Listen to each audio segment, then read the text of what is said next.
সারা বছরই শহরে যা বৃষ্টিপাত হয় তার 20%, গড়ের 20% ওই এক মধ্যরাতে হয়েছে। এই অসম্ভব বৃষ্টিপাতের জন্য মানুষ প্রাণও হারিয়েছেন, 8-10 জন, অত্যন্ত দুঃখজনক। আর আমরা ঠিক এই জায়গায় দাঁড়িয়ে দেখছি ভারতীয় জনতা পার্টি তারা সমবেদনায় নেই, তারা মানুষের পাশে নেই।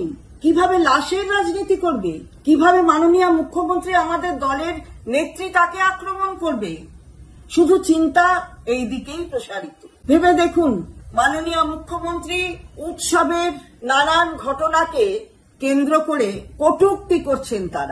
তারা বোঝেনি না উৎসবটা কি, মাননীয় মুখ্যমন্ত্রী কি করছেন। উৎসবের সঙ্গে ওদের কোনো যোগাযোগ নেই, মানুষের সাথে কোনো যোগাযোগ নেই, লাশের রাজনীতির সাথে যোগাযোগ। এটাই তো বিজেপি। বাংলা হান্টের আরো খবর দেখতে নজর রাখুন। বাংলা খবর মানেই বাংলা হান্ট।